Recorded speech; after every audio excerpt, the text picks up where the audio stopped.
Guys, welcome back to the nature explorers channel. ఇదైతే నెల్లూరుకు సంబంధించిన వీడియో. ముందు పెట్రోల్ బంకులో పెట్రోల్ కొట్టిస్తున్నాం అన్నమాట స్కూటీకి. ఇంకా అక్కడి నుంచి మేమైతే స్టార్ట్ అయిపోయాము. నాకు కూడా ఫస్ట్లో నా హస్బెండ్ అయితే ఏం చెప్పలేదు, సర్ప్రైజ్ అన్నమాట, ఎక్కడికి వెళ్తున్నాము ఏంటి అని.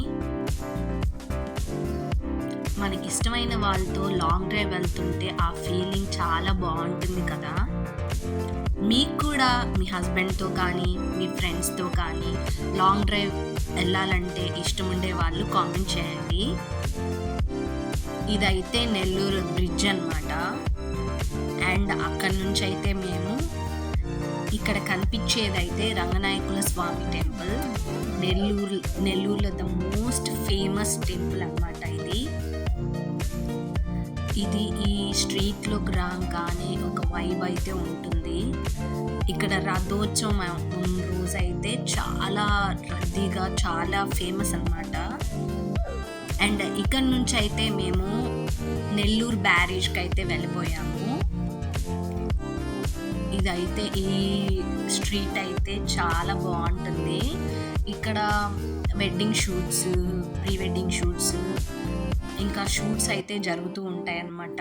షార్ట్ ఫిలిమ్స్ కూడా తీస్తారు. ఇక్కడ కింద కనిపించేదంతా పెన్నా రివర్.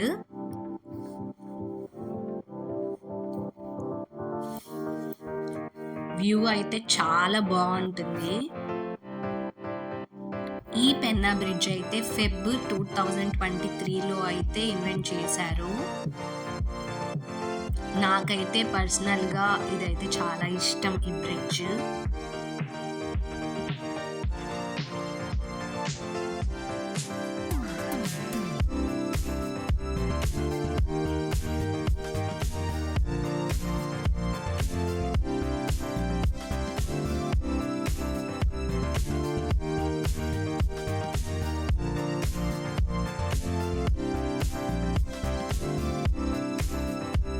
అండ్ ఇక్కడ నుంచి అయితే మేము జొన్నవాడ టెంపుల్కి అయితే వచ్చేసాము. అదే అనమాట సర్ప్రైజ్.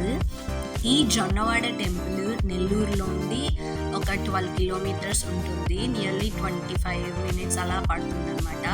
మేమైతే ఒక చిన్న పని నుండి కోవూరు నుండి అయితే వచ్చాము.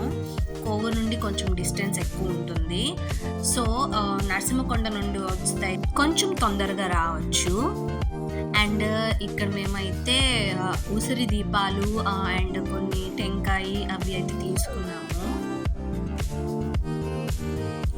మేమైతే ఇది కార్తీక మాసంలో వచ్చాము. సో చాలా రష్గా అయితే ఉన్నింది.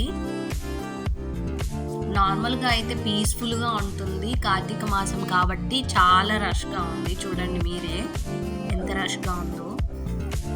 అండ్ ఈ జొన్నవాడ టెంపుల్ని యజ్ఞవాటిక అని కూడా అంటారు. అండ్ దీన్ని యజ్ఞవాటిక అని అంటారని ఎంతమందికి తెలుసో కామెంట్ చేయండి. ఈ క్షేత్రంలో శ్రీ కామాక్షి తాయి మల్లికార్జున స్వామి స్వయంభుమూర్తులుగా పూజలు అందుకుంటున్నారు. ఈ టెంపుల్ పెన్నా నది తీరాన వెలసి ఉంది. చాలా ఆహ్లాదకరమైన వాతావరణంతో ఉన్న ఈ టెంపుల్ త్రేతాయుగ కాలంలో కశ్యపుడు ఈ ప్రదేశాన యజ్ఞం చేశాడని, ఆ యజ్ఞం చేసిన కారణం వల్ల ఈ ప్రదేశాన్ని యజ్ఞవాటిక అని అంటూ ఉంటారు. కార్తీక మాసం కావటం వల్ల ఇదంతా దీపాలైతే వెలిగించారు. అక్కడైతే కనిపిస్తుండగా చీరలు, అవన్నీ అమ్మవారికి కట్టిన చీరలంట. అండ్ ఇక్కడైతే కొబ్బరిని కొట్టేదన్నమాట. వాళ్ళే ఒక వాటర్ బాటిల్లో వాళ్ళే కోకోనట్ వాటర్ పోసుకొని అండ్ ఒక చిప్ప వాళ్ళే తీసుకుంటారంట. ఇదేంటో అసలు నాకైతే అర్థం కాలేదు. అండ్ లోపలికైతే ఫోన్ అలౌ లేదు.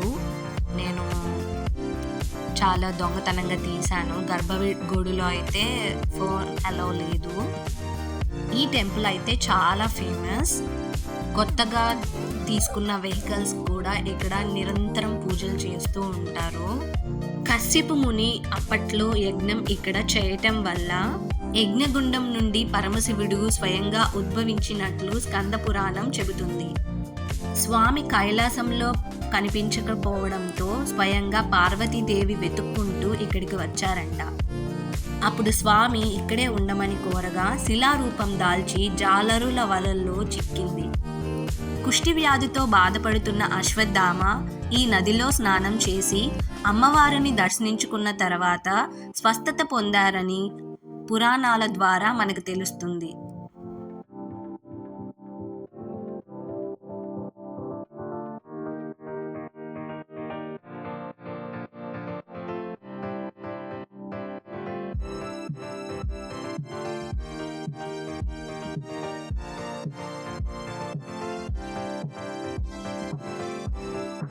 ఇక్కడ శిల్పాలు వివరంగా చెక్కబడి ఉన్నారు. ఒక్కో శిల్పానికి ఒక్కో కథ ఉంటుంది. ఇక్కడైతే శ్రీకృష్ణుని బొమ్మ చాలా క్యూట్గా ఉంది కదా.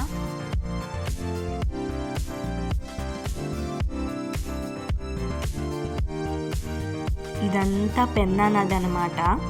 పెన్నా నది ఆంధ్రప్రదేశ్లోని శ్రీ సత్యసాయి జిల్లా గుండా ప్రవహించి బంగాళాఖాతంలో కలుస్తుంది. ఈ నదికి పినాకిని, పెన్నార్, పెన్నేరు వంటి చాలా పేర్లు ఉన్నాయి. అండ్ అక్కడి నుంచి అయితే మేము వేరే టెంపుల్కి అయితే స్టార్ట్ అయిపోయాము. అదే టెంపుల్ అంటే జొన్నవాడకి కేవలం 3 కిలోమీటర్స్లో ఉన్న నరసింహకొండ టెంపుల్కి.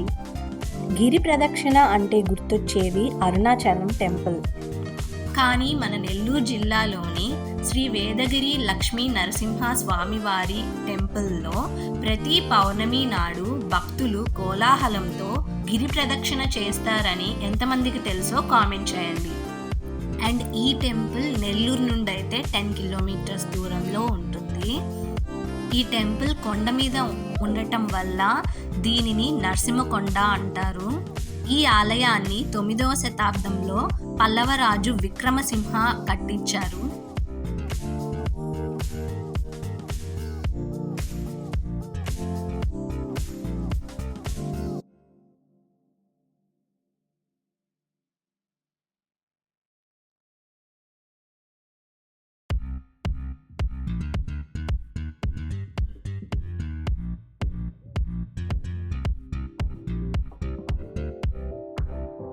గ్రహ బాధలు, ఈతి బాధలు ఉన్నవాళ్ళు రాత్రిపూట ఈ ఆలయ ప్రాంగణంలో నిద్ర చేస్తే వారికి స్వామి కల్లో కనిపిస్తాడని, మహిమ చూపిస్తారని భక్తుల నమ్మకం.